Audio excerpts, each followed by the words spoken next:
Halo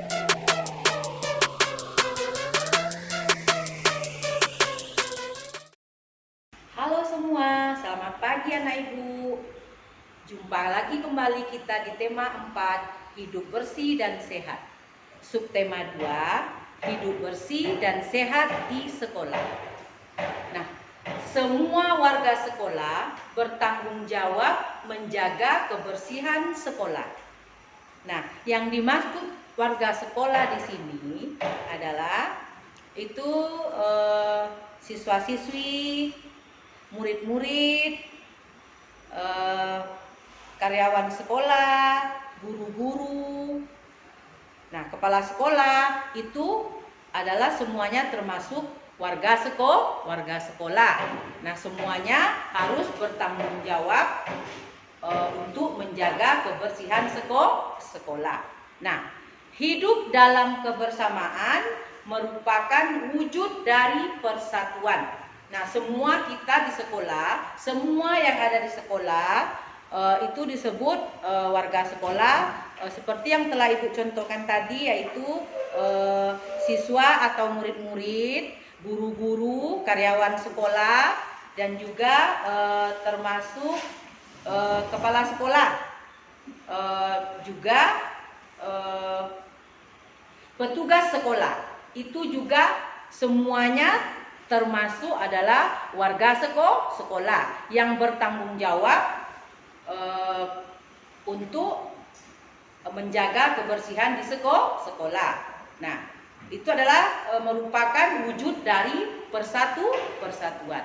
Nah, sikap yang harus dimiliki agar terwujud kebersamaan adalah saling menghormati, saling menghargai, dan saling menolong. Walaupun berbeda agama, berbeda pendapat, dan berbeda jenis kelamin atau suku. Nah, saling menghormati walaupun berbeda agama, saling menghargai walaupun berbeda pendapat, saling menolong walaupun berbeda jenis kelamin.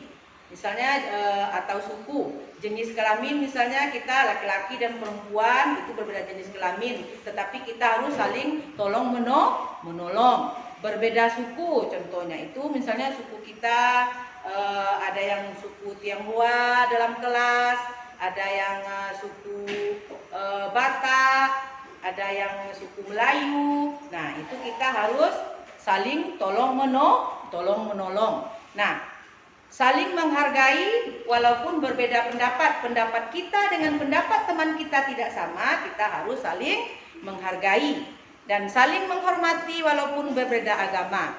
Nah, ada yang dalam satu kelas tuh agamanya ada yang Kristen Protestan, ada Kristen Katolik, ada yang beragama Buddha, ada yang Islam dan lainnya dan lain sebagainya agamanya ya. Tetapi kita harus saling menghormati satu sama lainnya. Nah, selanjutnya sikap yang harus dimiliki agar tercipta persatuan di sekolah adalah mau berbagi dengan teman, membawa teman yang sakit ke UKS, menolong dan mengobati teman yang jatuh, dan belajar bersama. Nah, contohnya mau berbagi dengan teman. Jika istirahat, misalnya ya, contohnya ada teman yang tidak membawa bekal ke sekolah ya. Nah, kita mungkin dia terlupa mamanya masukkan dalam tasnya atau disebabkan apa ya. Yang penting teman kita intinya tidak membawa bekal. Nah, kita yang punya bekal lalu mengajak teman kita makan bersama-sama kita. Nah, itu namanya berbagi bekal dengan teman yang tidak membawa bekal. Kita kasih teman kita bekal dengan cara kita ajak makan bersama. Makan bersamanya di mana? Itu di kantin sekolah kita ya. Nah, kemudian membawa teman yang sakit ke UKS. Nah, teman yang sakit kita bawa ke UKS itu tujuannya apa? Untuk diberi obat di UKS. Nah, UKS itu apa anak ibu? UKS itu adalah unit kesehatan sekolah. Jika ada teman kita yang sakit atau kita sendiri yang sakit, kita bawa istirahat teman itu ke UKS, ke unit kesehatan sekolah. Nah, di UKS itu bisa kita beristirahat dengan cara berbaring dan juga ada disediakan obat-obatan di situ ya. Nah, tugas kita hanya membawa teman yang sakit itu ke UKS. Sampai di UKS nanti akan ada yang bertugas mengobati teman kita tersebut ya. Nah, kemudian belajar bersama itu juga akan menciptakan persatuan di sekolah. Nah, terciptanya persatuan di sekolah merupakan pengalaman sila ketiga dari Pancasila yang berbunyi Persatuan Indonesia yang dilambangkan dengan pohon beringin. Nah, bergotong royong mencerminkan sikap hidup dalam kebersamaan. Nah, kita bersama-sama bergotong royong membersihkan kelas kita dengan cara misalnya ada yang mengepel lantai, ada yang menghapus papan tulis, ada yang mengelap kaca jendela, ya, merapikan kursi ya atau bangku ya, merapikan meja juga. Nah, itu adalah mencerminkan bergotong royong sikap hidup dalam kebersamaan. Bergotong royong mencerminkan sikap hidup dalam kebersamaan seperti yang Ibu katakan tadi, membersihkan kelas secara bersama-sama. Nah, kebersamaan merupakan wujud dari persatuan. Nah, berarti kebersamaan kita dengan membersihkan kelas kita di sekolah atau di luar lingkungan kelas kita, berarti di halaman sekolah juga ya, itu juga merupakan wujud dari persatuan. Sekarang kita lanjutkan dengan kelas bersih. Ciri-ciri kelas bersih. Apa ciri-ciri kelas bersih? Nah, ruangan kelas tertata dengan rapi. Lantai disapu. Papan tulis dan jendela, nih papan tulis dan jendela dibersihkan. Meja dan kursi disusun dengan rapi. Nah, alat-alat kebersihan yang dapat kita gunakan dalam kebersihan adalah kemoceng, kain pel, sapu. Nah, kemoceng bisa untuk membersihkan debu dan kotoran ya. Nah, kain pel untuk mengeringkan lantai. Nah, sapu untuk menyapu lantai. Nah, tadi seperti Ibu sebutkan tadi, alat-alat kebersihan yang dapat digunakan adalah kemoceng, kain pel, sapu, dan lain yang bisa untuk dijadikan membersihkan ke kelas. Nah, ciri-ciri halaman sekolah yang bersih adalah, nah, bagaimana ciri-ciri halaman yang bersih? Tidak ada sampah yang berserakan. Nah, membuang sampah pada tempatnya. Nah, rumput liar dibersihkan. Apa itu rumput liar, Anak Ibu? Rumput liar adalah rumput yang tidak berguna, yang tumbuh di sekitar tanaman. Itu harus kita bersihkan atau kita buang. Berarti rumput liar itu adalah rumput pengganggu tanaman yang ada di sekitar. Nah, kemudian pot bunga disusun dengan rapi ya. Anak-anak dibiasakan untuk mencuci tangan sebelum dan sesudah melakukan kegiatan. Nah, maksud Ibu di sini adalah mencuci tangan sebelum dan sesudah melakukan kegiatan supaya kita terhindar dari segala kuman ya, segala kuman, karena kuman itu akan mendatangkan penyakit. Jadi sebelum melakukan kegiatan kita harus mencuci tangan sebelum dan sesudah melakukan kegiatan. Itu apa gunanya? Untuk menjaga kebersihan. Nah, kemudian rajin berolahraga akan terhindar dari berbagai penyakit. Rajin berolahraga. Nah, berolahraga supaya apa? Supaya kita sehat. Karena dengan berolahraga keringat kita akan keluar. Nah, sebagusnya kita berolahraga dengan bersama-sama keluarga. Mungkinnya berlari-lari kecil atau berlari bersama keluarga, ayah dan ibu. Pagi-pagi atau bisa juga sore hari seperti jogging, itu juga termasuk olahraga. Nah, tapi sebaiknya berolahraga itu dilakukan pada pagi hari bersama ayah dan ibu kita, adik kita, kakak kita, berarti satu keluarga kita bersama-sama berolahraga. Tujuannya apa? Untuk supaya tubuh kita menjadi sehat sekeluarga, ya. Nah, kemudian sampah terbagi dua. Nah, sampah terbagi dua. Ada sampah basah dan juga ada sampah kering. Nah, yang termasuk sampah basah adalah daun dan sisa-sisa makanan. Kenapa daun dikatakan sampah basah? Karena daun itu akan membusuk seperti sampah sisa-sisa makanan kita itu kan basah, itu dikatakan sampah basah. Nah, yang termasuk sampah kering. Nah, sampah kering itu adalah berarti sampah yang tidak bisa membusuk. Contohnya karet, plastik, kaca. Nah, botol itu adalah sampah plastik, itu adalah sampah kering yang tidak bisa membusuk, itu disebut sampah kering. Berarti sampah tadi terbagi dua, sampah basah dan sampah kering. Berarti sampah basah itu yang bisa membusuk, sampah kering berarti sampah yang tidak membusuk. Nah, kemudian kelas yang tidak bersih akan menjadi sarang nyamuk dan sarang penyakit. Kenapa dikatakan seperti itu? Karena kelas yang tidak bersih itu akan menjadi sarang penyakit. Berarti kalau kelas kita kotor, penyakit akan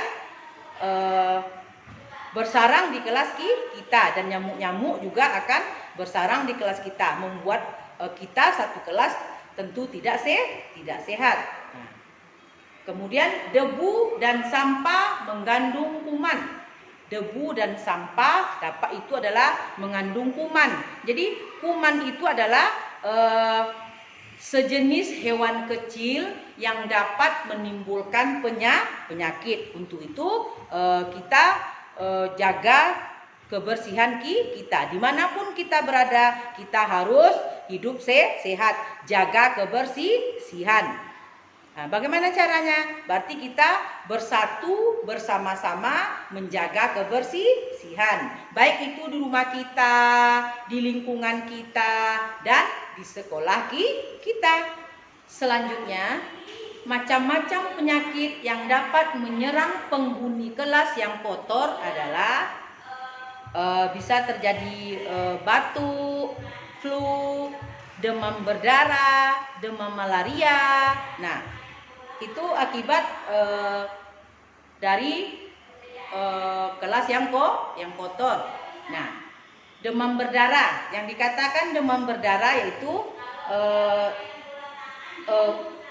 kita yang digigit nyamuk.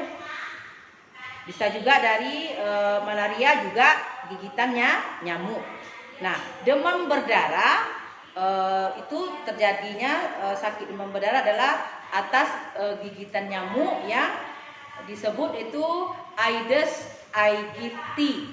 Itu adalah nama nyamuk demam berdarah yang menggigit kita. Kemudian bisa juga pindah ke teman yang lain. Yang lain lagi juga bisa terkena demam berdarah. Kemudian sakit malaria. Sakit malaria itu dari juga gigitan nyamuk, tapi nyamuknya yang tadi demam berdarah Aedes aegypti. Sekarang nyamuk malaria. Sakit malaria berarti dari gigitan nyamuk yang disebut Anopheles, ya. gigitan nyamuk yang sakit malaria, berarti itu dari nama nyamuknya nyamuk Anopheles ya. Kalau demam berdarah tadi nyamuknya namanya Aedes aegypti. Malaria yang dari gigitan sakit malaria berarti nama nyamuknya Anopheles. Nah, sekarang akibat lingkungan sekolah yang kotor adalah menimbulkan penyakit. Keindahan sekolah kurang terjaga.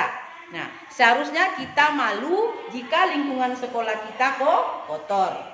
Nah, supaya kita tidak malu dengan lingkungan sekolah kita yang kotor, apa yang harus kita lakukan? Marilah kita semua warga sekolah bersatu dalam menjaga kebersihan sekolah kita. Nah, agar sekolah kita selalu terjaga kebersihannya. Sekolah Adiwiyata. Yang dimaksud sekolah Adiwiyata adalah sekolah yang lingkungannya bersih. Nah, lingkungan sekolah yang bersih itu adalah sekolah Adiwiyata. Sekolah Adiwiyata itu adalah sekolah yang lingkungannya bersih. Nah, Adiwiyata merupakan pendidikan lingkungan hidup. Nah, slogan dan imbauan atau menyampaikan pesan yang jelas. Yang dikatakan slogan adalah imbauan atau menyampaikan pesan yang jelas. Contoh slogan adalah jagalah kebersihan. Itu adalah contoh slogan. Jagalah kebersihan sekolah. Itu adalah contoh dari slogan. Kemudian kita malu jika kita membuang sampah sembarangan. Itu juga termasuk adalah contoh slogan. Nah, yang pertama tadi contoh slogannya adalah jagalah kebersihan sekolah. Kemudian satu lagi contoh slogan, kita malu jika kita membuang sampah sembarangan. Selanjutnya, nama-nama alat musik yaitu ada gendang, rebana, tamborin, tifa. Nah, ya, Ibu akan mencontohkan, memperlihatkan gambar musik rebana. Nah, ini ya, ini contoh alat musik rebana. Kita menggunakan dengan cara memukulnya. Dipukul pakai tangan ya. Nih telapak tangan ya. Nah, itu ada diiringi dengan nyanyian ya atau suara musik. Nah, ini adalah contoh alat musik rebana ya. Nah, kemudian Ibu akan melihatkan lagi gambar ini adalah marakas. Nah, itu digunakan dengan cara menggoyangkan dengan tangan ya. Nah, ini adalah alat musik marakas ya. Nah, kemudian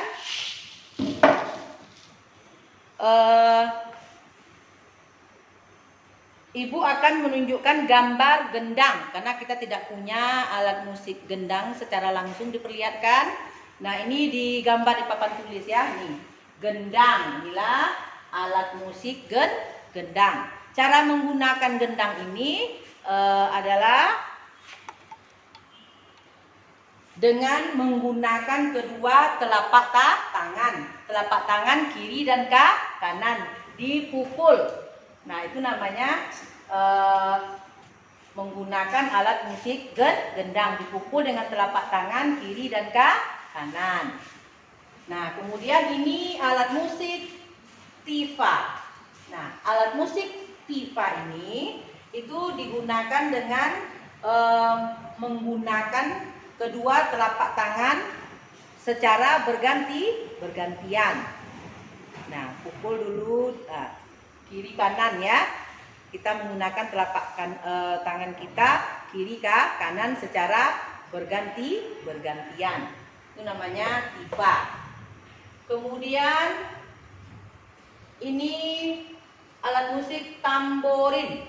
Nah, tamborin ini bagaimana cara menggunakan alat musik tamborin ini? Yaitu dengan digenggam dengan tangan kita, lalu digoyang-goyang. Itu namanya menggunakan alat musik tamborin. Nah, kemudian jika alat musik ini tidak dapat digunakan, bisa kita ganti dengan botol berisi air. Nah, maksud ibu di sini botol berisi air itu contohnya botol aqua yang sudah kosong, kemudian diisi dengan pasir. Itu namanya pengganti maracas ya. Nah, nanti digoyang-goyang. Itu disebut maracas yang diganti dengan botol berisi pasir. Kemudian untuk gendang, kalau kita tidak bisa dapat menggunakan gendang ini, bisa diganti dengan galon air. Nah, berarti pengganti adalah galon air pengganti gendang. Nah, oke anak ibu ya semuanya. Semoga kita semua sehat sampai di sini, sehat selanjutnya. Ya, ibu tutup dulu pertemuan kita pagi ini. Salam sehat.